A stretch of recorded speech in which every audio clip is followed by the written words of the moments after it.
Channel lovely অনামিকা blog. আজকে তোমাদের একটা ভাবলাম ভিডিও করে দেখাই আমার বাড়ির বৃহস্পতিবারের মহালক্ষ্মী পুজো। এই দেখো আমার এখানে মহালক্ষ্মীটা একদম স্থাপিত, মহালক্ষ্মী একদম স্থাপন করা।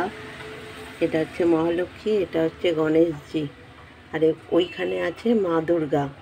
এই দেখো তার ওখানে আছে জলশঙ্খ, আর এখানে আছে জগন্নাথ দেব, বলরাম, সুভদ্রা। তা বলরাম, জগন্নাথ, সুভদ্রাকে আমি তুলসী পাতা দিয়েছি, কারণ জগন্নাথকে নারায়ণের রূপ বলা হয়, আবার কৃষ্ণেরও রূপ বলা হয়, তাই জন্যে তুলসী পাতা এখানে দিয়েছি, তুলসী পাতা দিয়ে সাজিয়েছি। আর এইখানে আছে যে এখানে রয়েছে, এটা আমাদের বাঙালিদের এমনি লক্ষ্মী মা। এটা পৌষ মাসের আমরা এটা পুজো করি, পৌষ সংক্রান্তিতে। আমার শ্বশুর বাড়িতে আছে বাউনি পুজো, তা এই হিসাবে এই মা লক্ষ্মীকে পৌষ মাসে স্থাপিত করা হয়। 1 বছর থাকে, তারপর আবার এটা বিসর্জন যায়। তা এখানে রয়েছে হচ্ছে মা তারা মা রয়েছে এখানে, শাক রয়েছে। আমি তোমাদের দেখাচ্ছি, তার কারণ হচ্ছে তোমরা আমাদের পরিবারের লোক, সাবস্ক্রাইবাররা মানেই আমরা পরিবার মনে করি একটা চ্যানেলে। তাই ভাবলাম যে আজকে লক্ষ্মী পুজোটা কেমন করে করি, বা আমার ঘরে কি কি ঠাকুর আছে তোমাদেরকে একটুখানি দেখায়। এই যে দেখ ঘরটা আমার এরকমভাবে মা লক্ষ্মীর ঘরটা সাজাই। প্রথমে দিই হচ্ছে পান পাতা, তারপরে হচ্ছে বেল পাতা, তারপরে একটু দুব্বো, তারপরে একটু চাল, আর তারপর একটুখানি গোলাপ জল, আর আর একটা, যেহেতু মহালক্ষ্মী রয়েছে আমার এখানে, তাই জন্যে এখানে একটা জবা ফুল আমি দিই মহালক্ষ্মীর উদ্দেশ্যে। তাই যে এখানে ঘরটা স্থাপন করেছি। এটা ঘরটা আমি যবে থেকে এখানে থাকি তবে থেকে এখানে স্থাপন করা রয়েছে। আর মহালক্ষ্মী আর গণেশ তাও হচ্ছে আমার মা কিনে দিয়ে গেছিলো। আর এখানে দেখো আমার মা ভোলে বাবা। তা এই ভোলে বাবাটাও আমার কিন্তু একদম পুরোপুরি মারা যাবার 1 বছর আগেই আমাকে এটা কিনে স্থাপন করেছিলাম। তা এই হচ্ছে আমার মহাদেব বাড়ির। আর এখানে প্রদীপ জ্বালিয়েছি।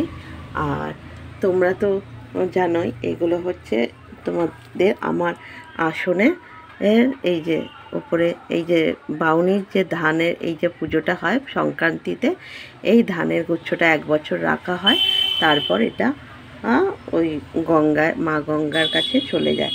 তা তোমাদেরকে একটুখানি ভাবলাম যে তোমরা ভাববে যে আমাদেরও তো সকলের বাড়িতে ঠাকুর আছে, তা আমরা কেন দেখাচ্ছি। আসলে তোমাদের সবাইকে পরিবারের লোক ভাবি বলেই, তাই জন্যেই তোমাদের সাথে একটুখানি শেয়ার করলাম আমার সিংহাসনে কি কি ঠাকুর আছে। ও এখানে দেখায়নি যে আমার এখানে মা দুর্গা আছে। মা দুর্গা পুরো পরিবার সমেত এখানে রয়েছে, যেখানে আমি বেলপাতা আর জবা দিয়েছি ওইখানে।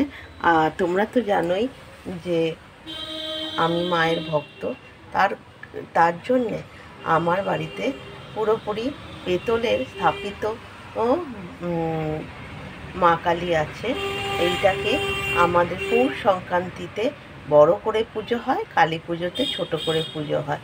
আর কালী পুজোর দিন ছোট পুজো হয়, তার কারণ কালী পুজোয় আমার দিদি এই সময় পায় না, তার ওখানে অনেক ব্যস্ত থাকে, ক্লায়েন্টেরও অনেক চাপ থাকে, ওখানে যোগ্য হয়। আমার দিদি জ্যোতিষী, তাই জন্যে কালী পুজোর দিন সময় হয় না, তাই জন্যে এটা পৌষ মাসে খুব বড় করে মাকে পুজো করা হয়। এই যে দেখো আমার মাকে কেমন লাগছে একটু কমেন্ট করে জানাবে।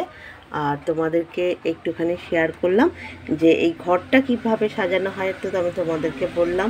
প্রথমে পান পাতা, তারপরে হচ্ছে বেল পাতা দিয়েছি, তারপরে দুব্বো দিয়েছি, তারপরে চাল দিয়েছি, তারপরে গোলাপ জল দিয়েছি। ও একটু সিঁদুরের কথা বলতে ভুলে গেছিলাম, একটু সিঁদুর দিতে হয় মহালক্ষ্মী পুজোতে, একটু সিঁদুর দিয়েছি ঘটে। এই ঘরটাকে এইভাবে আমি এই বৃহস্পতিবার করে এই ঘরটাকে জল চেঞ্জ করি। আর এটাকে যখন সন্ধেবেলা যখন পুজো করি, তখন এইটাকে আবার নতুনভাবে এটা সপ্তাহে একবার করে চেঞ্জ হয়। তাহলে তোমাদের সাথে শেয়ার করলাম আজকে কী ঠাকুর আছে, আমার কী ঠাকুর স্থাপিত রয়েছে আমার সিংহাসনে, এইটা তোমাদেরকে দেখালাম। আমার চ্যানেলটা যদি ভালো লাগে অবশ্যই সাবস্ক্রাইব করো আর লাইক করো অবশ্যই। আর তোমরা যারা আমার সাবস্ক্রাইবাররা আছো, আমার শর্ট ভিডিও কেমন লাগে অবশ্যই কিন্তু কমেন্ট করে জানাতে ভুলবে না কিন্তু। ঠিক আছে, তাহলে টাটা, বাই বাই।